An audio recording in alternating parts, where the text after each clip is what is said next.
오늘 우리에게 주시는 하나님의 말씀은 로마서 13장 1절에서 7절까지의 말씀입니다. 로마서 13장 1절에서 7절까지의 말씀을 제가 봉독하겠습니다. 각 사람은 위에 있는 권세들에게 복종하라. 권세는 하나님으로부터 나지 않음이 없나니 모든 권세는 다 하나님께서 정하신 바라. 그러므로 권세를 거스르는 자는 하나님의 명을 거스름이니 거스르는 자들은 심판을 자취하리라. 다스리는 자들은 선한 일에 대하여 두려움이 되지 않고 악한 일에 대하여 되나니 내가 권세를 두려워하지 아니하려느냐? 선을 행하라. 그리하면 그에게 칭찬을 받으리라. 그는 하나님의 사역자가 되어 내게 선을 베푸는 자니라. 그러나 내가 악을 행하거든 두려워하라. 그가 공연히 칼을 가지지 아니하였으니 곧 하나님의 사역자가 되어 악을 행하는 자에게 진노하심을 따라 보응하는 자니라. 그러므로 복종하지 아니할 수 없으니 진노 때문에 할 것이 아니라 양심을 따라 할 것이라. 너희가 조세를 바치는 것도 이로 말미암음이라. 그들이 하나님의 일꾼이 되어 바로 이 일에 항상 힘쓰느니라. 모든 자에게 줄 것을 주되 조세를 받을 자에게 조세를 바치고 관세를 받을 자에게 관세를 바치고 두려워할 자를 두려워하며 존경할 자를 존경하라. 아멘. 이 시간 샤론 찬양대 하나님 앞에 찬양하시겠습니다.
아멘. 감사합니다. 박수로 하나님 앞에 영광 올려드립니다.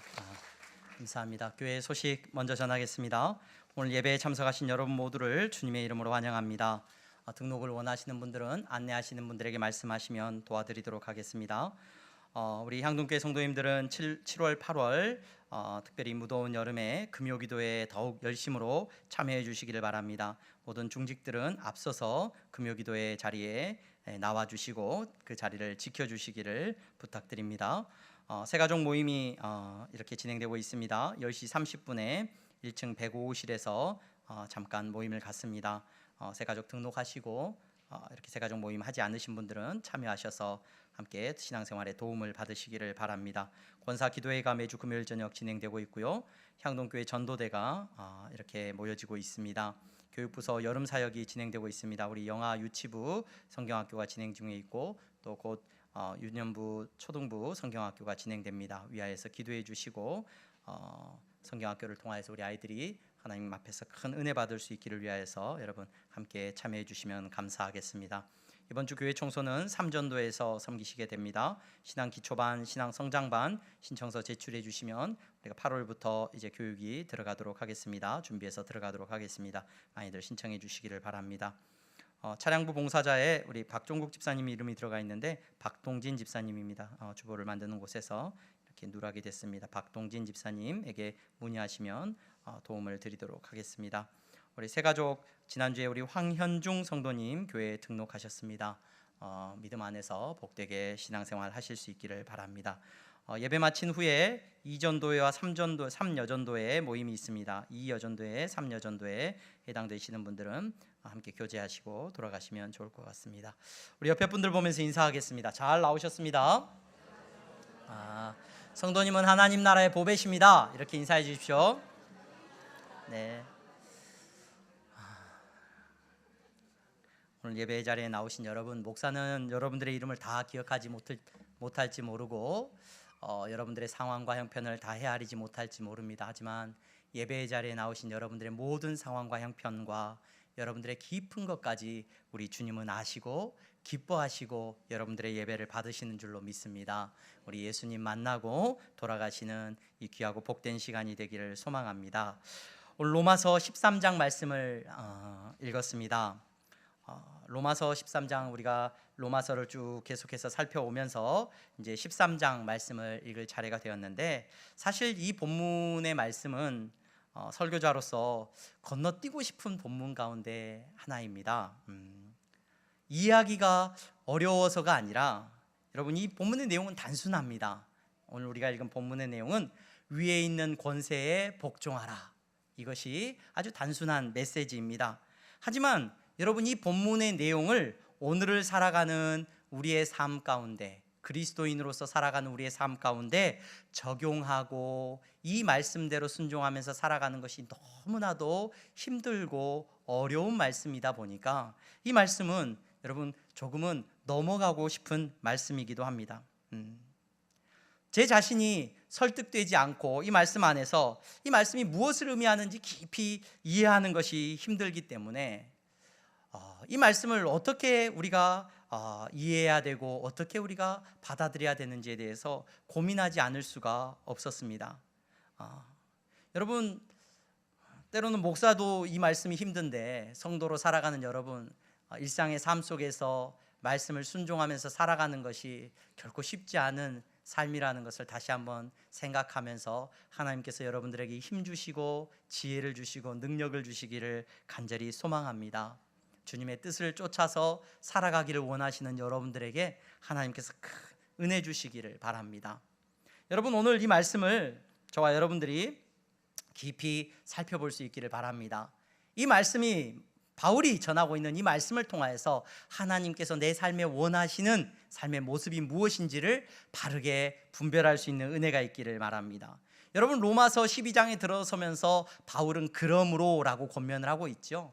그러므로 여러분 우리는 예수 그리스도를 믿는 믿음으로 구원받은 사람이지 않습니까?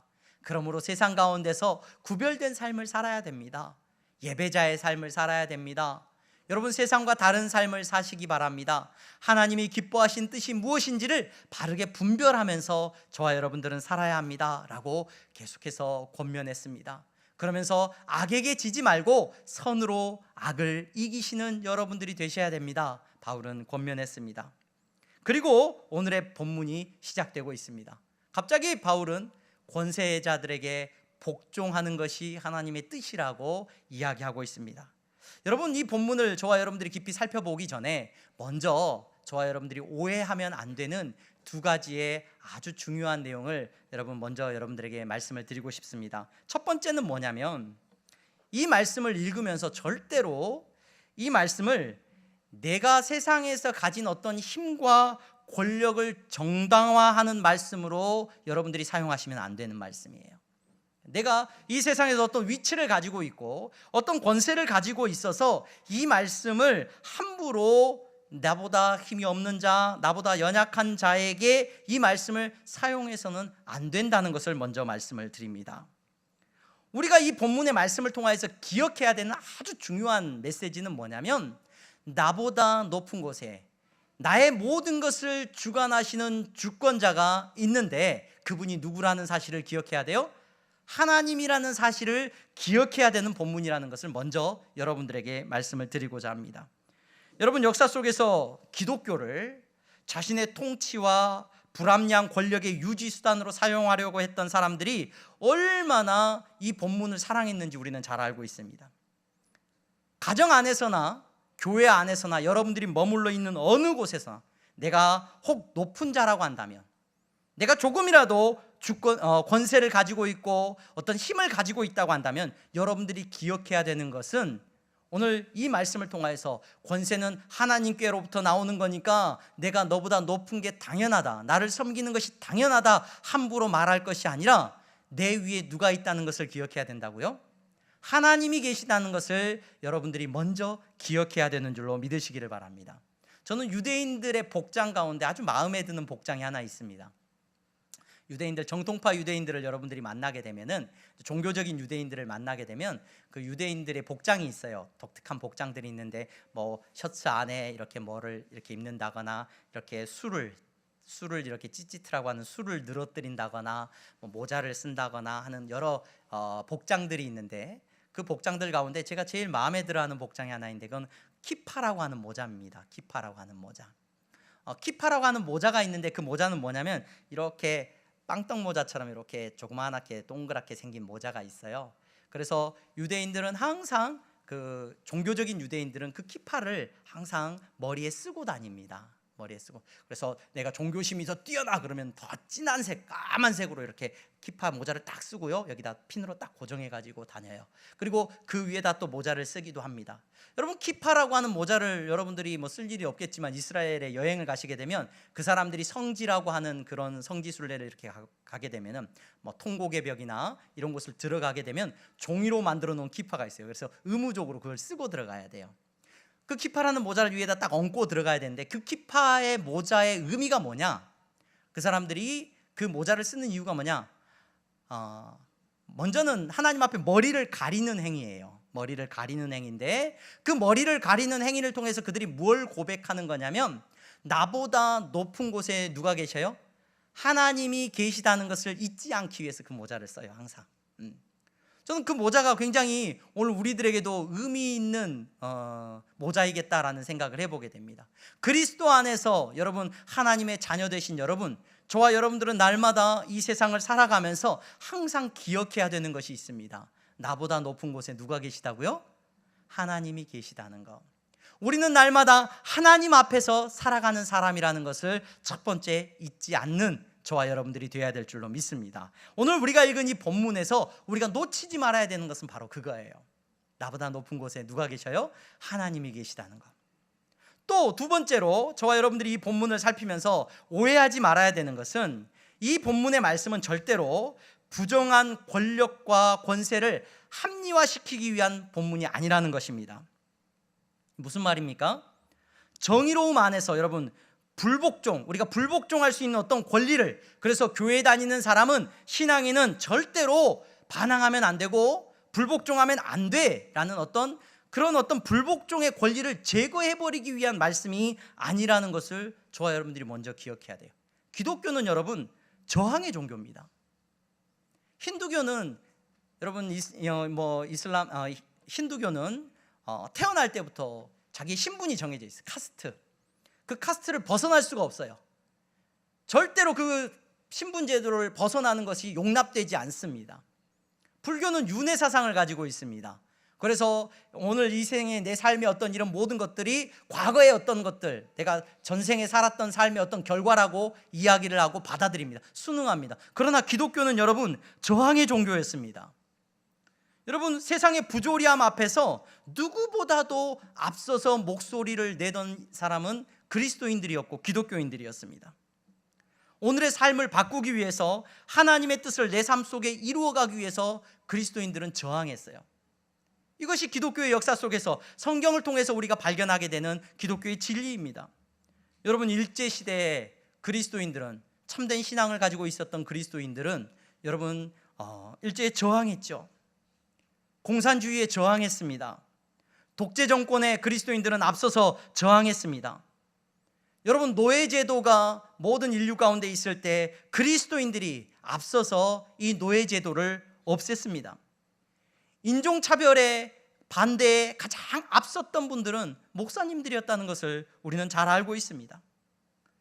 여러분 그러므로 교회는, 여러분 그리스도인들은 부정한 권력 앞에서 침묵해야 된다라는 것을 이 본문이 말하고 있는 것이 절대 아니라는 것을 먼저 여러분들이 생각하고 이 본문을 바라볼 수 있기를 바랍니다. 이 본문을 바르게 이해하기 위해서 저와 여러분들은 이 성경이 어떠한 흐름 속에서 지금 전해지고 있고 이 본문의 말씀이 성경 전체 안에서 어떻게 우리에게 주어지고 있는지를 조금은 깊이 살펴볼 필요가 있어요. 이 본문의 말씀만 딱 떼어내가지고 여러분 우리는 함부로 이야기할 수 없어요. 그렇게 성경을 이해하게 되면 굉장히 큰 위험에 빠지게 됩니다. 이단들이 좋아하는 성경 읽기가 그런 거예요. 성경을 막 펴가지고 내 입맛에 맞는 어떤 구절을 딱 발견해가지고 봐라 성경에 이런 말씀이 있지 않냐 라고 끄집어내가지고 이야기하고 주장합니다. 여러분 우리는 성경을 그렇게 읽지 않습니다.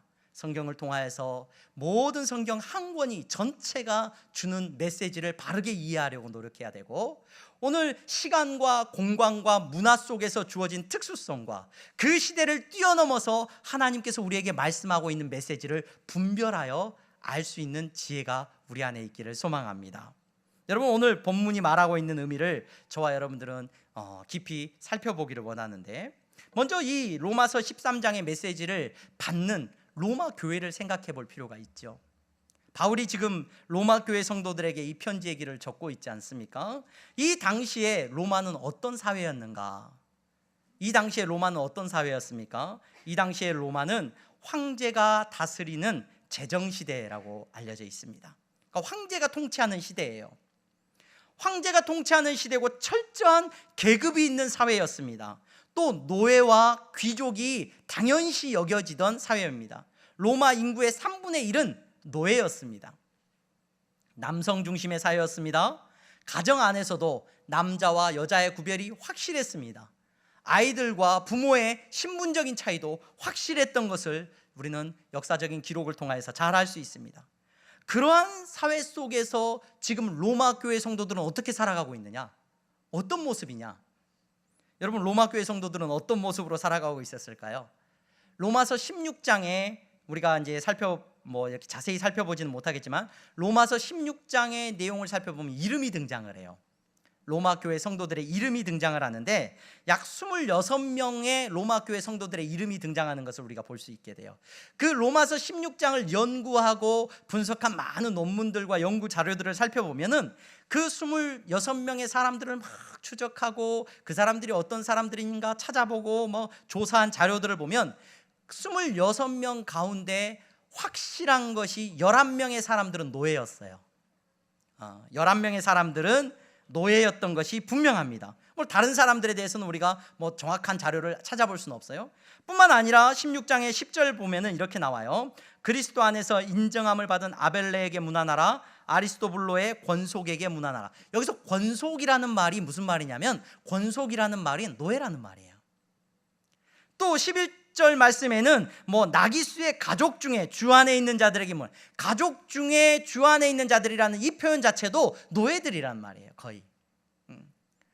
그 로마서 전체 로마 교회 성도들의 구성원이 지금 드러난 사람들 11사람, 분명하게 드러난 사람들만 11명이었는데 그 외에도 대부분의 로마 교회의 구성원은 노예이거나 여자이거나 아니면 유대인으로서 유대인 당시 유대인의 지위는 로마에 점령당한 지역에 살고 있었던 사람들이에요.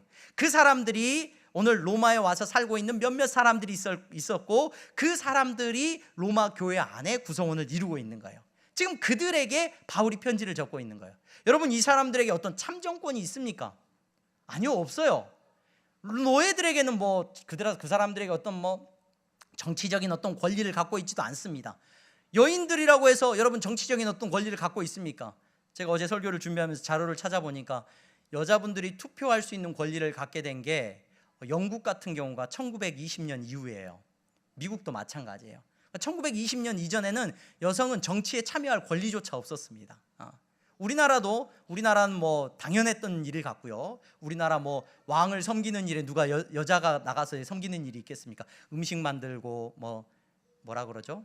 그런 일들에 궁궐에 있었지. 신하 가운데 누가 여자 신하가 누가 있었겠습니까? 우리나라도 해방된 이후에 그때서야 여성이 정치에 참여할 수 있었던 권리가 있었어요. 로마 교회 성도들에게 첫 번째 주어지는 권세라는 의미는 여러분 그러므로 정치적인 어떤 황제이거나 어떤 세상의 어떤 지배자를 말하는 것이 아니라 노예로서 여인으로서 그들이 살아가는 삶 가운데 자신들과 맞닿아 있는 주인이에요. 주인. 오늘 성경이 말하고 있는 권세, 바울이 그들에게 권면하고 있는 권세자들에게 복종하라, 이 메시지는 그들의 삶을 살아가는 노예로서의 삶을 살아가는 주인들, 만나는 주인들, 또 가정을 이루고 있는 믿음 안에 있지 않았겠죠. 가장들, 그런 사람들과의 관계를 첫 번째로 바울이 염두에 두고 이 메시지를 적고 있는 거예요. 그들과의 관계 속에서 바울은 무엇을 말하고 있냐? 이 질서는 하나님께서 주신 것이니까 그 질서 안에서 어떻게 해라? 복종하는 것이 맞다. 너희들에게 하나님께서 그 질서를 주셨으니까 그 질서를 가지고 순종하면서 살아가고 그 질서 안에서 너희들이 성실하게 일하면 그 주인은 너에게 축복하고 너를 잘되게 하고 칭찬하는 도구로 쓰실 것이지만 너희들이 잘못 행하면 그 주인을 통하여서 너희들에게 두려움을 줄지도 모른다라고 바울이 권면하고 있는 겁니다. 여러분, 성경은 왜 시대를 앞질러가고 하나님의 뜻은 우리로 하여금 정말로 불변의 진리를 가르치는데 이때로부터 노예 제도를 폐지해야 된다라고 가르치지 않았는가? 왜 노예들이여 다 일어나라 그래가지고 봉기를 일으켜가지고 주인들을 다 때려 엎고 이렇게 권리를 찾으라라고 가르치지 않고 왜 성경은 복종하라고 말하고 있는 것인가? 사실 여러분 로마 시대에 노예들 해방운동이 많이 일어났습니다. 노예들이 막 권기를 하기도 하고 이렇게 투쟁을 하기도 하고 막 전쟁이 일어나기도 했죠. 근데 그 노예들이 투쟁을 하면서 바랬던 건 뭐냐? 우리가 핍박당하고 어려움을 당해요. 그 어려움을 당하는 속에서 우리들은 더 이상 그렇게 살 수 없다. 이제 내가 주인 노릇 한번 해보자. 이게 그들이 부르짖는 거예요. 내가 자유인이 되고 내가 노예 부리는 사람이 되어보고자 하는 마음으로 그들은 전쟁을 일으켰고 자기들이 권력을 얻으려고 했어요. 하나님께서는 그러한 모습에 대해서 용납하지 않고 계셔요. 오늘을 살아가는 여러분, 과거에는 이런 노예제도가 있었는데 그래, 오늘날에는 좀 다르지. 노예제도가 없지. 그렇죠. 노예제도가 오늘날에 우리가 드러나는 노예제도는 없죠. 그러나 여러분들이 사회생활하는 사회를 한번 가만히 들여다보시기를 바랍니다. 여러분들의 시간과 여러분들의 노력과 여러분들의 수고를 무엇을 위해서 쓰고 계십니까? 여러분 열심히 일을 해야 돼요. 일을 해야 뭘 받아요? 돈을 벌 수 있어요. 그렇죠? 직장에 갔는데 사장님이 계셔요. 사장님은 일도 안 하고 나만 열심히 일하라 그래요. 이거 불합리한 것 같아요. 그리고 돈은 누가 더 많이 가져가요? 사장님이 더 많이 가져요. 이 모습을 보면서 여러분 오늘 이 말씀이 여러분들에게 어떻게 들려지고 계십니까? 하나님은 뒤집어 엎어라. 뭔가 불합리하다. 네가 일했는데 네가 더 많이 가져야 되지 않냐? 그래서 세상을 바꾸고 세상을 뒤집어 엎어라. 그것이 하나님의 뜻이다라고 말하지를 않고 있단 말이에요. 그 질서 안에서 순종해라, 복종해라. 하나님 이렇게 말씀하고 계셔요. 여러분, 이 말씀의 의미를 바르게 분별하시기를 바랍니다. 오늘을 살아가는 저와 여러분들이 살고 있는 이 세상은 하나님께서 기뻐하시는 하나님의 나라는 분명히 아닙니다. 로마 역시 마찬가지였습니다. 로마가 하나님의 나라가 아니죠. 로마는 여전히 죄 가운데 머물러 있는 나라입니다. 죄인들의 나라입니다. 그 가운데 살아가고 있는데 하나님께서는 하나님의 백성들을 구원하시기로 작정하시고 그 가운데 살도록 버려두셨습니다. 하지만 그곳에서 하나님께서는 하나님의 나라의 백성들을 지키시고 종국에는 하나님 나라의 백성으로 이끄기로 약속해 주셨습니다. 그러한 삶을 살아가는 성도들이 오늘 세상 가운데 살아가면서 자기에게 주어진 위치와 질서를 뒤집어 엎고 가장 높은 자리에 올라가는 것이 하나님의 뜻이라고 여기지 않도록 오늘 본문은 우리에게 가르치고 있어요. 좀 더 쉬운 말로 설명하겠습니다. 여러분, 우리 항동교회는 그런 분들이 계시지 않아요. 제가 1부 때도 말씀을 드렸지만 며느리는 세상에서 이렇게 교회, 우리 항동교회 성도님이 아니신 분들, 그런 분들이, 며느리분들이 가끔 며느리가 누구 욕을 해요? 누구 욕을 한다고요?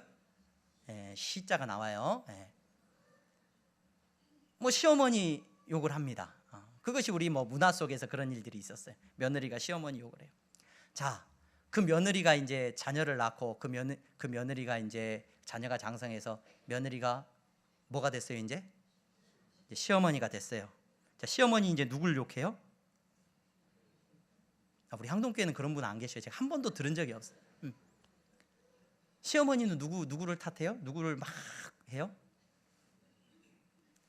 남자분들이 많이 계셔서 이해를 못 하시는 것 같아요.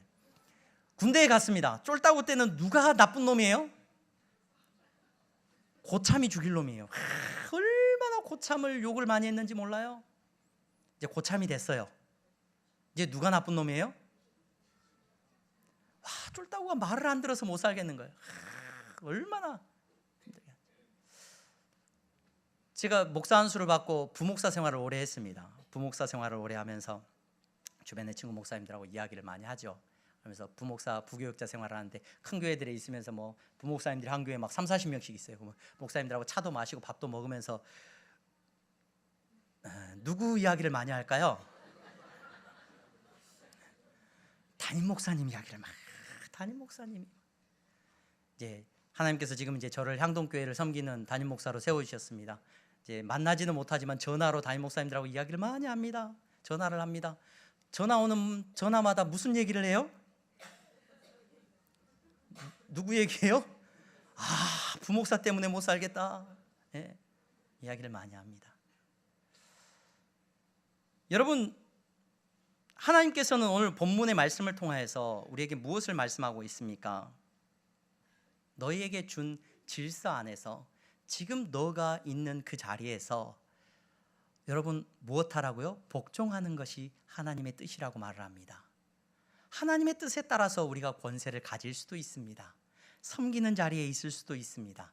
하지만 어느 자리에 있든지 저와 여러분들의 입술을 통하여서 불평하고 원망하면서 함부로 정의로움을 이야기하지 않았으면 좋겠습니다. 하나님이 보시기에 얼마나 가증스러워요. 내가 며느리일 때는 시어머니 욕 그렇게 해놓고는 내가 시어머니 위치에 오면 또 며느리 욕을 그렇게 해요. 여러분, 우리의 정의로움이라는 것이, 우리의 의로움이라는 것이 내가 불복종해야 된다, 내가 저 말에 못 따르겠다라고 말하는 그 논리가 얼마나 이기적이냐는 겁니다. 여러분, 오늘 우리가 읽은 본문을 통하여서 저와 여러분들은 기억해야 됩니다. 혹 내가 있는 자리에서 부당한 대우를 받고 계십니까? 내가 낮은 자리에 있어서 힘든 일을 겪고 있다고 생각하십니까?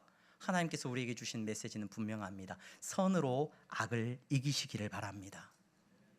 며느리의 자리에서 힘든 일을 겪으셨다면 여러분 기도함으로 선을 행하시기를 바랍니다. 그리고 여러분들이 시어머니가 되었을 때는 여러분 사랑을 베푸시고 긍휼을 베푸시고 그 누구보다도 앞서서 여러분 선을 행하시는 자들이 되시기를 주님의 이름으로 축원합니다. 바울은 로마 교회 성도들에게 노예된 사람들이에요. 그들의 신분이 그러해요.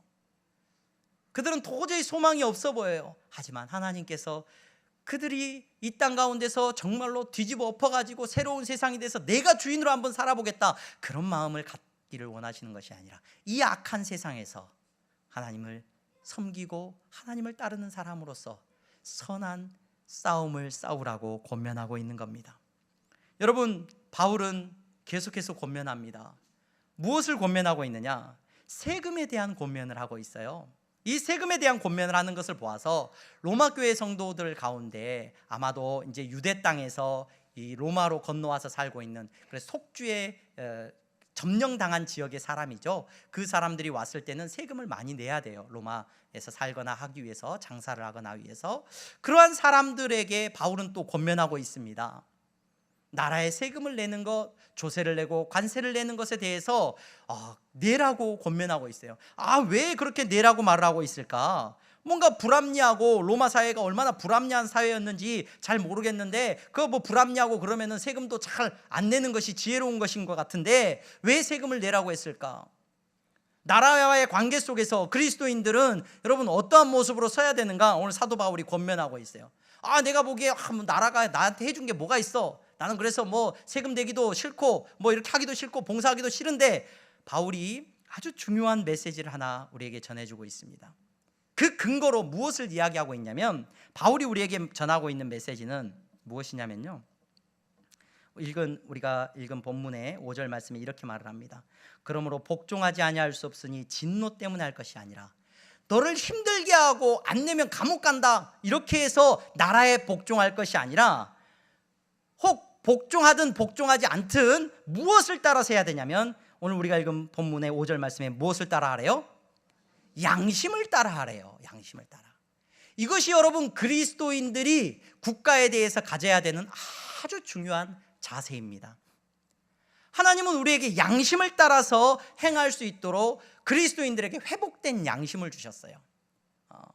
세상의 사람들은, 여러분 바울이 말을 할 때, 바울이 디모데전서 4장 1절 2절 말씀에 보면은 화인 맞은 양심이라 그래요. 양심이 여러분 작동을 안 해요.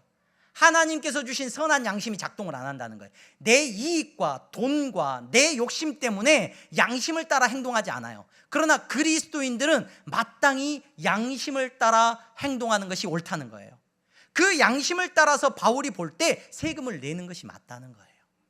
여러분, 오늘 국가 안에서 저와 여러분들이 살아가고 있습니다. 여러분, 국가 안에서 나라가 나에게 해준 것이 뭐가 있어? 난 세금도 안 낼 거야.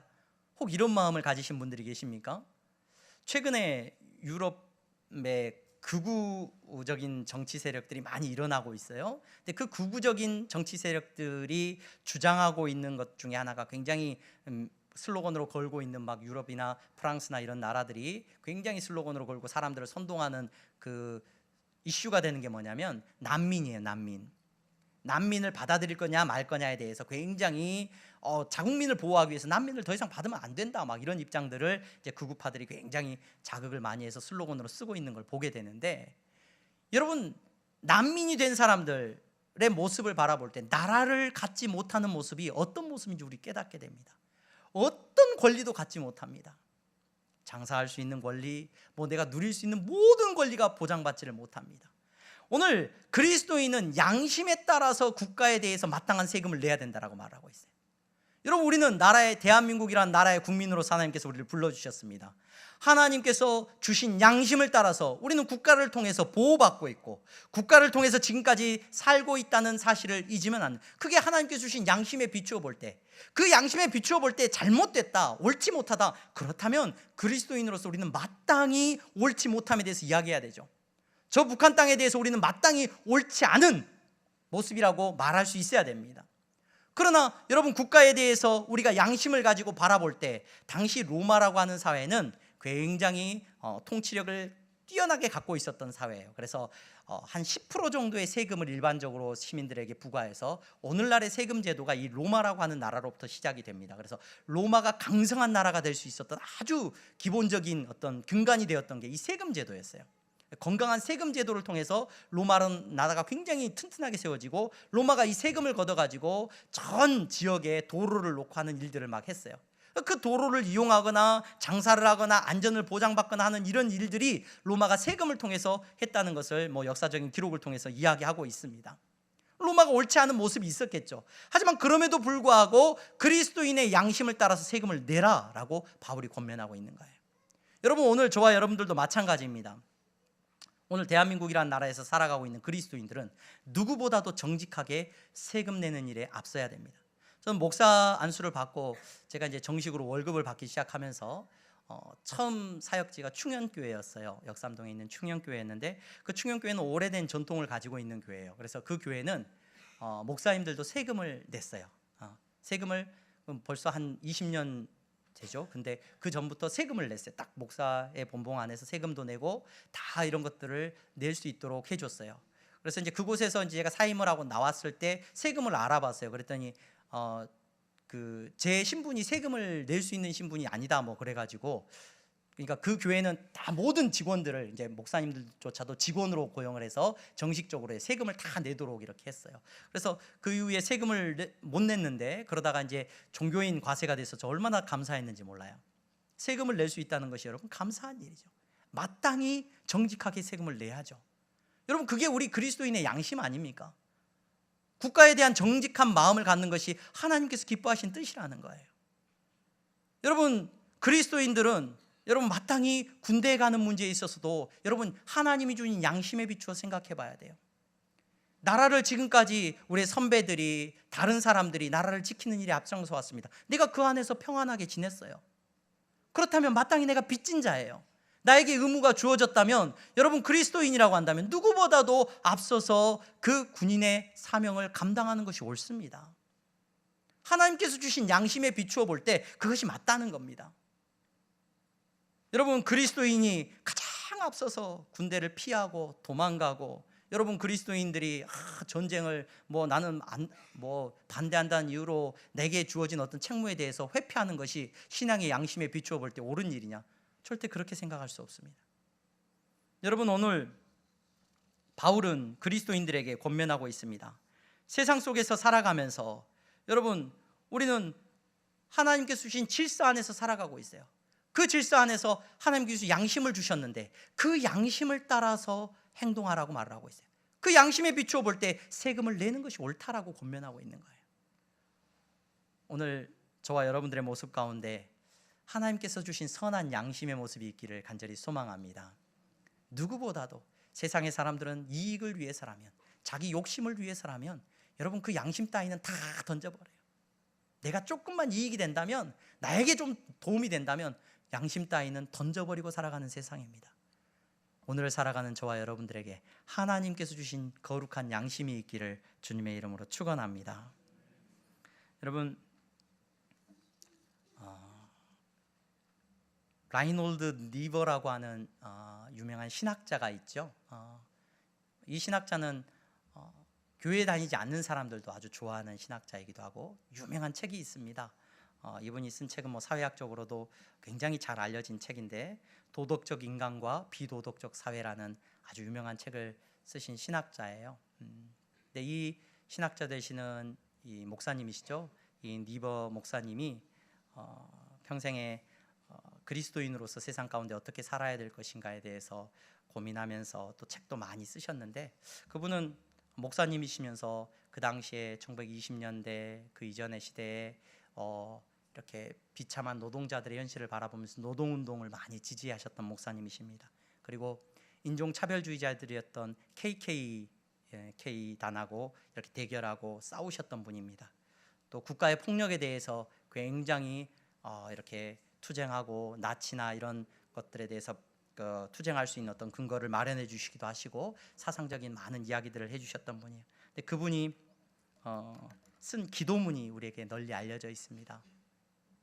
그 라이놀드 니버라는 목사님의 그 기도문이 있는데, 제가 가끔 그 기도문을 떠올리면서 그 기도문을 읊조리면서 그리스도인으로서의 삶을 생각해 보곤 하는데, 그 기도문의 내용은 이렇습니다.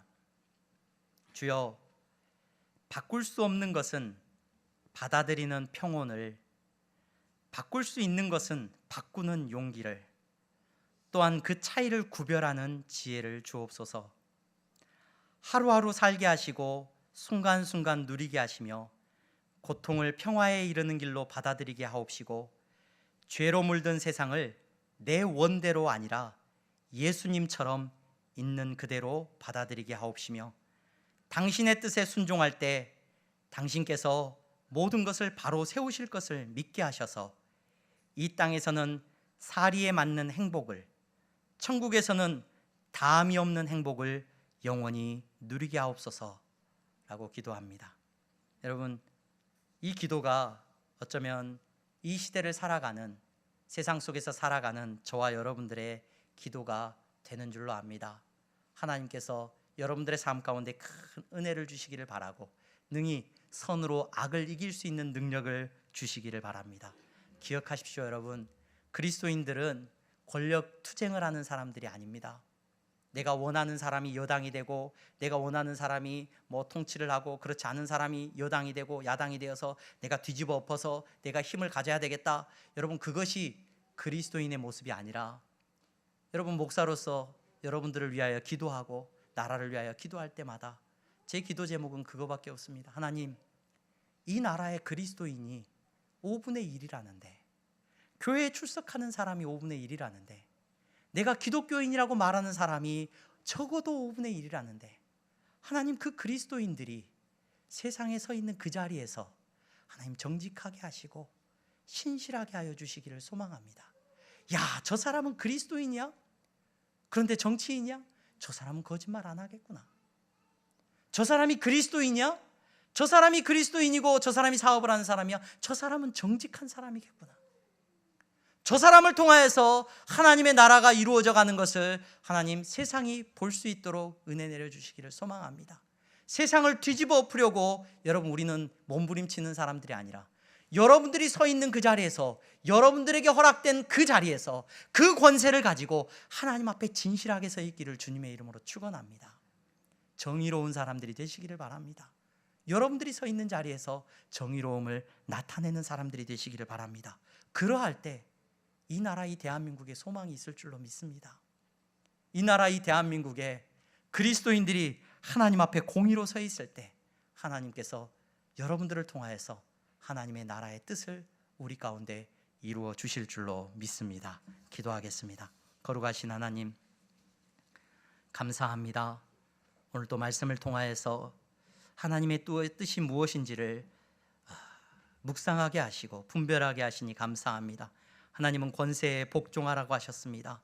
하나님, 내게 주어진 이 자리에서 하나님 성실하게 하시고 정직하게 하시고 정의로운 사람이 되게 하여 주시옵소서. 세상이 아버지 하나님 그리스도인들을 바라보며 살아계신 예수 그리스도를 깨달아 알게 하시고 그리스도인들을 통하여 저들도 하나님 나라의 백성이 되겠다는 주여 다짐을 할 수 있는 역사가 이 나라 가운데 일어나게 하여 주시옵소서. 예수 그리스도의 이름으로 기도하옵나이다. 아멘.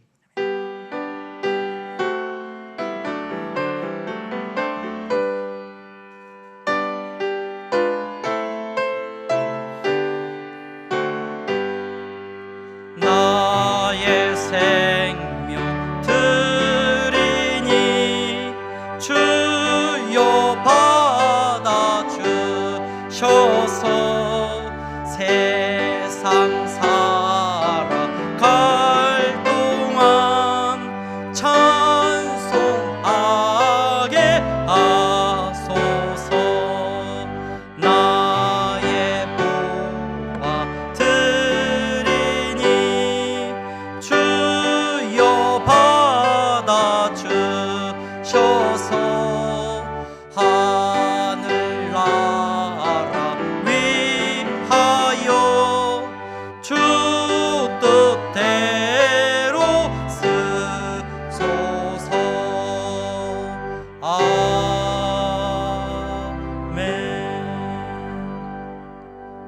거룩하신 하나님, 감사합니다. 사랑하는 성도들이 이 시간 하나님 앞에 예배하며 물질을 구별되이 드립니다. 정직한 11조와 감사의 예물을 하나님 앞에 드립니다.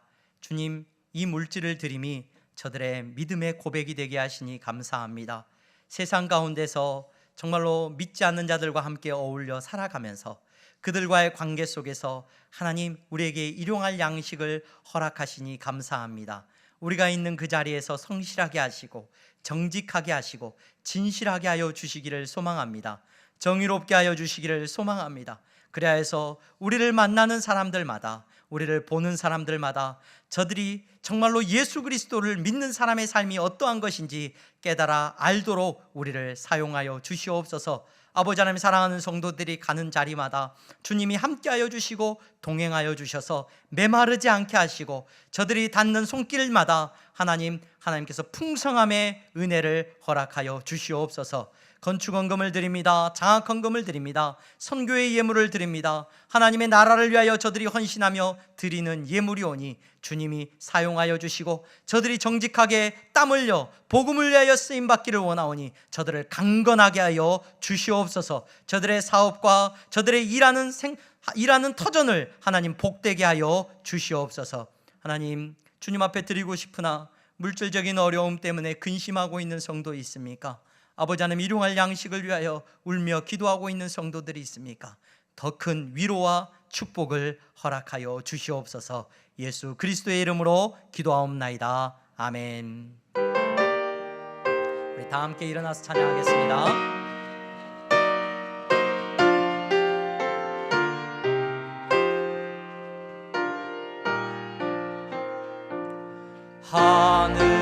하늘에 계신 아버지, 이름 거룩하사 주님 나라 임하시고 뜻이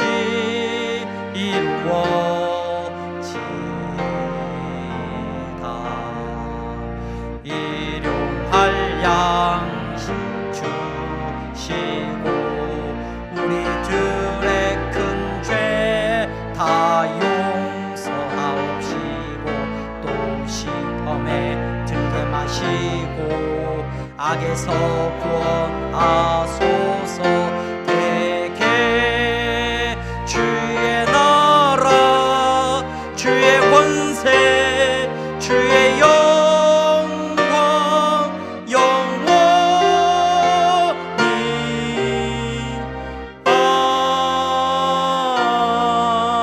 아멘. 주 예수 그리스도의 은혜와 하나님 아버지의 사랑하심과 성령의 교통 충만하심이 예수 그리스도를 믿는 믿음 안에서 하나님 나에게 주신 위치를 기억하고 그 권세 아래서 복종하며 하나님의 선하신 뜻을 이루기 위하여 순종하는 성도들의 머리 위에 이제부터 영원토록 함께 있을지어다. 아멘.